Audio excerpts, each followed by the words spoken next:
Umabot na sa 5 katao ang tinamaan ng heat exhaustion dahil sa tindi ng init ng panahon sa lungsod ng Marikina. Kabilang dito ang isang senior citizen na nawalan ng malay habang naglalakad sa tirik ng araw. Ano nga ba ang paunang lunas kapag nangyari ito at mga dapat gawin para makaiwas? Alamin sa balitang A to Z ni Kim Salinas.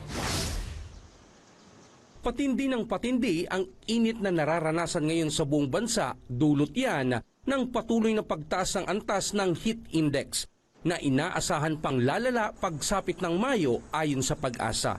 Kaya naman mga naghahanap buhay sa ilalim ng sikat ng araw, tuloy pa rin pero kanya-kanyang diskarte. Diretso tinda. Habang papadyak, inom tubig.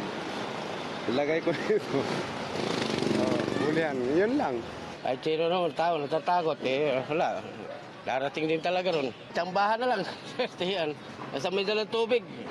Exercise naman yan, pinagpapawisan Sa Marikina City, umabot na sa 5 ang kaso ng nahihimatay simula nang ideklara ang tag-init nitong Marso. Sa Barangay Tanyong kahapon, di na rin kinaya ng isang senior citizen ang sobrang init. Nawala ng malay, nabumaksak, kasagsagan ng init, 11 a.m. And then upon arrival, yun nga, medyo iba yung vital signs niya and mainit yung kanyang balat. So, i-relate natin siya talaga with heat stroke. Agad naman binigyan ng atensyong medikal sa Amang Rodriguez Hospital ang pasyente. On the go naman sa mga ganitong insidente ang Marikina 161. Ipinakita ng rescue team ang kanilang simulation exercise bilang paghahanda sa anumang epekto ng matinding tag-init.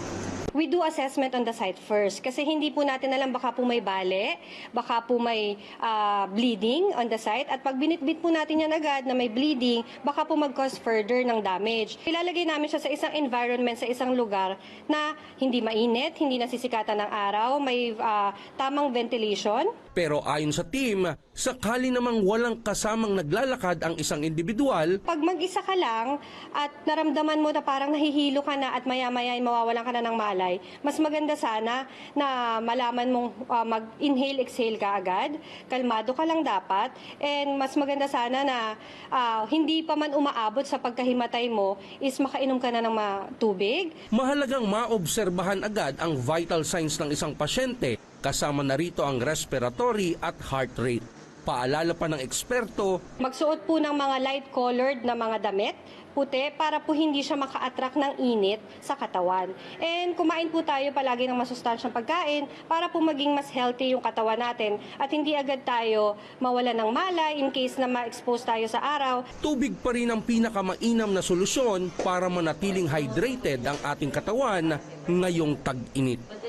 Para sa Balitang A to Z, Kim Salinas.